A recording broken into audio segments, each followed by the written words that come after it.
Salut mes bergounets, j'espère que vous allez bien et quoi de mieux pour commencer l'année que de parler flouze, autrement dit pépette et pognon, car vous le savez sûrement, se lancer dans la collection d'une extension, ça coûte bonbon. Cette vidéo est donc la suite logique de mes deux premières vidéos et ensemble, je vous propose de déterminer le budget moyen d'une extension récente. Alors quand je dis récente, je parle d'une extension qui est encore inscrite dans une série, qui n'est pas terminée, ou alors qui est datée de quelques années, au moment où vous regardez cette vidéo. Pour vous donner un exemple, je considère la deuxième extension, Gardien Ascendant, du bloc Soleil et Lune, comme récente. La disponibilité ainsi que la valeur actuelle d'un display le confirment car c'est clairement trouvable et abordable. Par contre, si vous décidez de vous lancer en 2020 dans la collection du premier set de base sorti en 1999, votre budget risque d'être sensiblement différent, et là, je ne peux pas faire grand chose pour vous. Bref, revenons à nos moutons, et dites-vous qu'à la sortie d'une nouvelle extension, les prix des boosters, des displays et des cartes sont généralement les mêmes. Des cartes les moins rares, les communes aux plus rares, les ultras et secrètes, on sait facilement dégager une moyenne, tout en sachant qu'il y a des exceptions. Bah oui, généralement, si drac au feu il y a, les prix flambent, croyez-moi.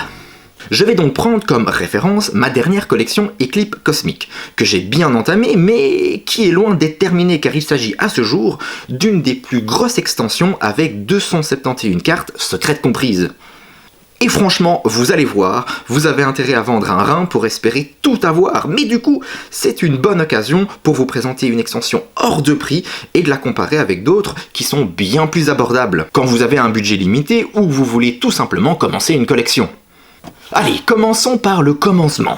Attention, cette partie risque d'être un petit peu longue, mais c'est important que je la développe pour que vous compreniez un petit peu ce que je veux en tirer.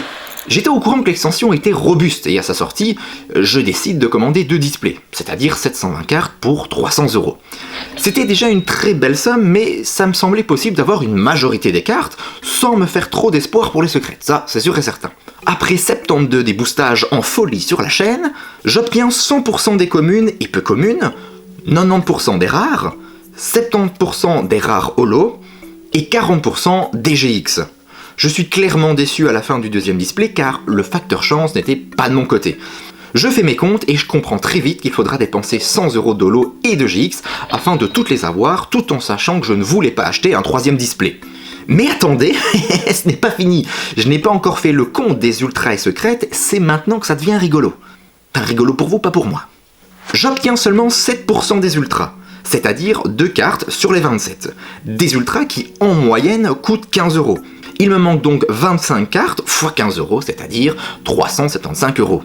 Je viens ajouter à ça les 23 secrètes Rainbow et Gold à 35 € l'unité, et encore je suis sympa parce que ma moyenne est encore assez basse, car souvenez-vous de Dracofeu Roussil GX qui vaut 160 €. Le portefeuille s'allège donc de 805 €. Si je veux avoir la collection complète, il me faut donc dépenser 1280 € sans oublier les 300 € des 2 displays. 1580 € les amis, c'est juste abusé. Et c'est marrant car avant de faire mes recherches et de tout totaliser, je ne m'en rendais pas compte du tout. Et c'est bien pour cette raison qu'à partir de la série Épée et Bouclier, qui sortira, souvenez-vous, le 7 février, j'ai décidé de ne plus collectionner les cartes secrètes. Si la collection compte 202 cartes, je m'arrêterai là sans me forcer à obtenir les secrètes. Si je tombe dessus, tant mieux. Et si pas, je les aurais probablement eu en GX ou sous une autre forme, sauf qu'il ne s'agira pas d'une full art Rainbow. Et donc pour vous, je vous déconseille clairement de commencer par une si grosse extension. Vous avez des chances de ne jamais vous voir avancer et d'être dégoûté avant de la terminer. Je vous conseillerais de commencer par une extension plus petite, entre 110 et 130 cartes, avec peu de secrètes. Et attention, c'est très important de les prendre en compte car ce sont elles qui vont faire monter votre budget. Le meilleur exemple que je peux vous donner est la reprise de ma collection avec l'extension XY Evolution. J'ai acheté un display, certes un peu plus onéreux vu l'ancienneté de la série, mais j'ai obtenu 75% des cartes, secrètes comprises, pour moins de 200 €. Comptons 150 € pour les 25% restants, et pour moins de 350 €, j'ai une extension complète de 113 cartes, et qui de plus, me plaît énormément. Mais attendez, un autre exemple plus récent est la première extension du bloc Soleil et Lune.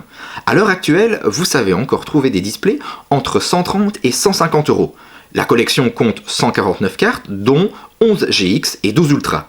Si vous décidez de partir là-dessus, 2 displays suffiront largement pour avoir toutes les communes jusqu'au GX, et la revente de vos doublons permettra de financer en partie l'achat des ultras restantes. Au total, pour la collection complète, sans les secrètes, vous en êtes à 350 €. Si par contre vous voulez toutes les secrètes, il faudra investir le double, voire beaucoup plus. En moyenne, pour les extensions françaises récentes, et pour vous aider dans vos calculs, comptez de 2 à 3 € pour les communes jusqu'au rare, 4 à 5 € pour les holos, 10 € pour les GX, 20 € pour les ultras. Bon, j'espère que je ne vous ai pas trop fait mal à la tête avec tous ces chiffres, mais autant pour moi que pour vous, il me semblait important de faire une mise au point là-dessus. Alors oui, bon, les totaux proposés peuvent être réduits si vous décidez de fouiller sur les forums, les pages Facebook dédiées à la revente ou encore, plus simplement, en brocantant. Mais j'ai choisi la facilité et la sécurité en me basant sur eBay. Mais on ne va pas se mentir, vous ne passerez jamais de 1580 €, pour prendre l'exemple des clips cosmiques, à moins de 1000 €, sauf si vous avez une chance de cocu lors de vos ouvertures. Et encore, ce n'est pas possible de tomber sur 5 secrètes et 10 ultras en un display. Mais attends Berg, du coup, si tu n'es plus intéressé par les secrètes, ça veut dire que je vous les ferai gagner, oui, ou alors je les mettrai en vente pour m'aider à financer le reste de la collection. Je pense ouvrir une page Facebook dédiée uniquement à la revente dès l'ouverture de la prochaine extension épée et bouclier sur la chaîne. Dans tous les cas, on se tient au courant et n'hésitez pas à rejoindre la Berg Family en vous abonnant pour ne plus rien rater. Profitez-en pour me dire en commentaire quel est votre budget et comment vous gérez votre collection. Je sais que certaines et certains ne font que quelques Pokémon ou types de cartes et ça pourrait en inspirer quelques-unes ou quelques-uns, ça j'en suis sûr. Allez, à très vite, et c'est vrai ça, je vous l'ai pas encore dit, une très belle année. Alors attention, vous l'avez peut-être remarqué, c'est un peu plus difficile pour moi de sortir des vidéos et surtout de me filmer en train de vous parler, tout simplement parce que je n'ai plus de pièces. Voilà, je suis sur un autre gros projet qui est un peu plus personnel, je vous laisse quelques images pour que vous puissiez comprendre. Donc voilà, à très vite.